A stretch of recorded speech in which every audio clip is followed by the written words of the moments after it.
안녕하세요. 김시보톡방TV 김소장입니다.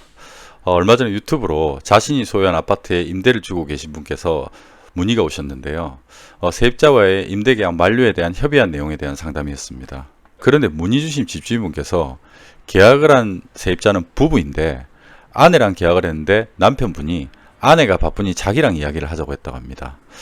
계약을 한 아내는 전화도 받지 않고 문자를 보내도 답장도 하지 않는다고 합니다. 주요 내용은 집주인은 실거주를 목적으로 정당하게 계약 만료 시점에 계약 해지와 퇴거를 요청했는데요.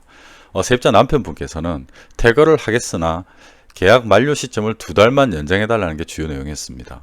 자, 여러분, 계약 명의자가 아닌 세입자 남편분과의 합의, 이거 과연 유효할까요?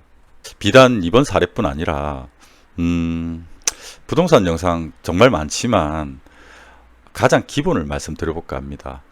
다른 거 다 알아도 등잔 밑이 어둡다고 이거 놓치는 분들이 정말 많습니다. 그래서 매매 임대를 떠나서 꼭 기억하시기 바랍니다.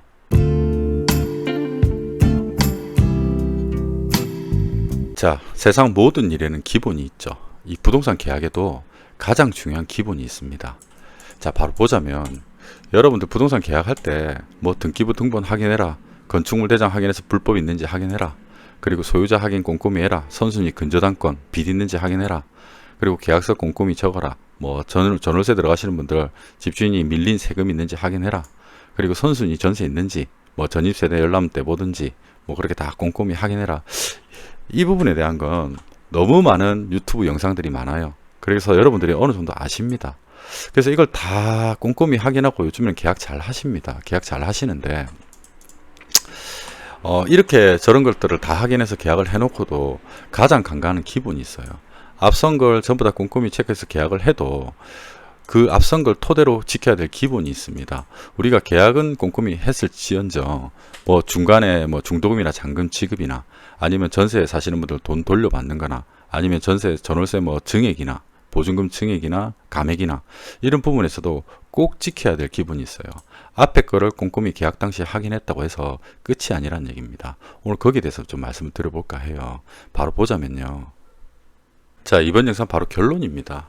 모든 의사 합의는 계약서상 명의자랑 해라. 계약서에 적혀져 있는 이름이랑 의사 합의를 해라는 뜻이에요. 앞에 거 확인 잘 해가지고 계약서 잘 적었지 않습니까? 그러면 계약서에 적힌 이름, 그 사람이랑 의사 합의를 하라는 겁니다. 이 계약서상 명의자가 뭐예요? 계약서상 명의자는 부동산 소유자죠. 그리고 만약에 세입자가 계약서에 적혀 있다고 하면 그 적혀 있는 그 명의자의 세입자가 보증금 소유자가 되는 거죠. 이 소유자가 부동산 권리자고 또 계약서에 적혀 있는 임차인이 이 보증금 권리자죠. 항상 이 계약서에 적혀 있는 권리자랑 대화를 하셔야 된다는 겁니다. 잔금 지급부터 뭐 보증금 돌려받는 거라든지 아니면 계약금 넣는 거라든지 모든 부분에 있어서요. 근데 앞에 거 다 확인했다고 해서 쉽게 어떻게 어떤 또 다른 트릭이 들어오면 요거를 놓치시는 분들이 많더라고요. 자, 오늘 이번에 문의 온 상담 사례로 바로 사례 2가지 드려서 바로 설명드려 볼게요. 자, 첫 번째 사례입니다. 전세 만기 연장 등에 대한 합의입니다. 자, 내용 살펴보자면요. 집주인이 실거주 목적으로 전월세 해지 통보합니다. 정당하게. 자, 두 번째, 계약서상 세입자 아내가 바쁘니 남편이랑 이야기하라고 합니다. 이런 경우 있죠. 또 중간에 전월세 사시는 동안에 주인이랑 또 언성이 좀 오고 가는 다툼이 있었어. 그러면 나 주인이랑 얘기하기 싫으니까 남편이랑 얘기하세요. 우리 남편이랑 얘기하세요. 이런 경우도 있습니다. 자, 원래 만료일은 2월 말이나 2달만 연장해달라고 남편과 합의를 합니다. 이후 아내가 자기는 그런 합의할 의사 없었다고 계약 연장 주장합니다. 2년 더 주장하는 거죠. 모든 메시지 통화는 계약 명의자인 아내 아닌 남편과 합의합니다. 이 아내는 문자를 보내도 답장도 하지 않고 전화도 받지 않았다고 합니다. 그리고 최초 계약 당시 부부 함께한 자리라 믿고 집주인께서는 그렇게 하면 되는 줄 알았다고 합니다. 그리고 계약 당시 그 부동산 소장님께서 계약 당시 중개사가 그렇게 까탈스럽게 안 해도 된다고 했다고 합니다. 이건 같은 중개사라서 굉장히 무책임한 발언입니다. 자, 여러분들, 이 세입자는 부부라고 했지 않습니까? 부부. 만약에 이게 진짜 실제 부부라고 해도 법률적으로 인정을 못 받을 확률이 굉장히 높은데, 만약에 이 부부라는 의미가 요즘 애 안 놓으면 그 혼인신고 좀 안 하고 사시는 분들도 꽤 있지 않습니까? 그리고 표면적으로 부부지 이분들이 동거인일 수도 있고 만약에 부부라고 해도 이혼 소송 중일 수도 있고 별거 중일 수도 있죠. 이 부부라는 의미에 너무 큰 의미를 두시면 안 된다는 얘기입니다. 자, 그리고 요 사례 같은 경우는 만약에 2달만 연장을 해달라고 해서 해줬다고 해도, 만약에 아내, 계약서 명의자인 아내랑 했다고 해도 우리가 2년 미만의 계약을 한 것 같은 경우는 2년을 추정할 수가 있죠, 세입자들이. 그래서 이번 사례를 보면 계약 명의자, 계약서에 적혀있는 이름의 사람이랑은 어떤 합의도 이룬 게 없습니다. 자, 앞선 사례와 연관돼서 보자면 보증금이나 대금 수령이죠. 매매까지 다 포함입니다. 명의자, 권리자죠. 부동산 권리자, 와이프 명의자가 사정상 뭐 내가 뭐 좀 어디서 뭐 개인 채무가 있어갖고 가족 계좌, 남편이나 형제나 부모 등으로 송금해달라고 합니다. 그러니까 요 같은 경우는 뭐 정당한 뭐 가족으로 송금받을 정당한 권한, 위임장이 있거나 뭐 계약서 특이하게 적어놨다가 문제가 안 되겠지만, 그냥 뭐 구두상으로 이렇게 말한다고 해서 이렇게 하면 안 된다는 뜻이죠. 그걸 권한이 없이, 근거가 없이 다른 사람 명의로 이렇게 돈을 보내는 행위 하면 안 된다는 겁니다.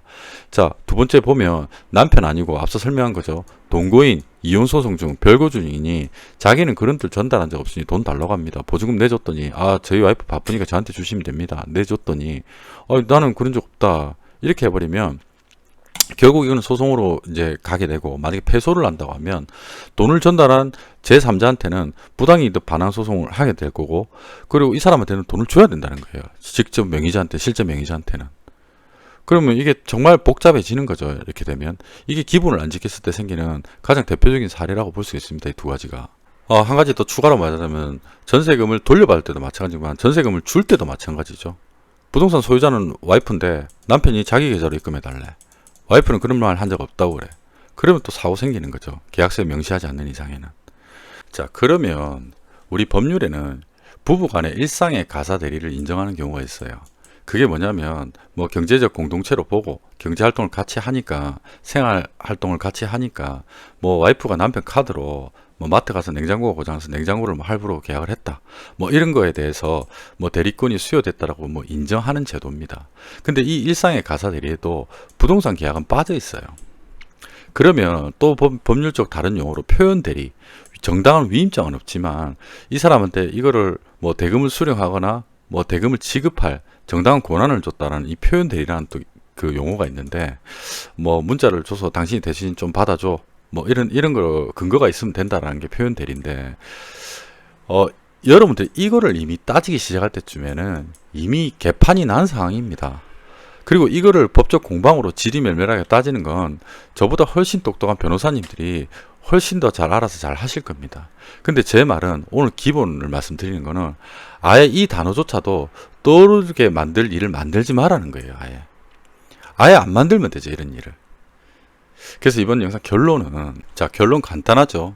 무조건 의사소통과 돈은 명의자, 부동산 권리자, 계약서에 적혀있는, 이름 적혀있는 사람이랑 해라, 이 뜻이고요. 부득이한 경우 계약서에 이름 적혀져 있는 명의자, 권리자랑 메시지 통화를 통해서 표현 대리권 수요의 근거를 남겨라. 제가 바쁘니까 저희 남편한테 좀 대신 주십시오. 제가 지금 받기가 곤란하니까 저희 뭐 아들 이름으로 좀 주십시오. 이렇게 직접 녹취라든지 그 권리자랑 주고받은 메시지 근거를 남겨놓으시라는 겁니다. 그리고 뭐 제일 중요한 건 위임장이 되겠죠. 이 근거를 가장 확실히 표현할 수 있는 위임장. 이 위임장도 또 모르시는 분들이 생소하기 때문에 우리 요 공인중개사 분들은 그래도 이 위임장의 이제 가부 여부나 또 권한이 어디까지인지 좀 확인하는 눈이 일반인 분들보다 많으니까 공인중개사 분들 좀 신뢰하시고 이렇게 하셔도 될 것 같습니다. 자, 그래서 마지막으로 좀 결론을 내자고 하면, 여러분들이 좀 이해 안 되는 말을 하는 분들을 이해하려고 하지 마세요. 모두를 엄마라고 생각하세요. 엄마. 우리 엄마 보면 정말 바른 말만 하는데 우리가 이해를 안 하지 않습니까? 양말 뒤집어 벗지 마라, 세수를 하고 밥을 먹어라. 다 바른 말이거든. 다 바른 말인데 우리가 이해를 안 하려고 한다고. 다 바른 말만 하는 엄마 말은 이해 안 하려고 하면서 이해 안 되는 여자친구, 남자친구 이해하려고 하고, 아프리카에서 통화가 힘들다는 세입자 이해하려고 하고, 엄마 대신 내한테 돈 주면 된다는 집주인 아들 이해하려고 한단 말이야. 그래서 이해 안 되는 거는 과감하게 이해를 하려고 하지 마세요. 이해되는 계약 명의자랑 모든 의사소통을 해라. 이번 영상의 결론입니다. 다음 영상이죠. 영상 자주 못 올리는데 다음에 공동명의랑 관련해서 또 궁금하신 분들 많은 것 같아서 다음 영상으로 찾아뵙겠습니다. 감사합니다.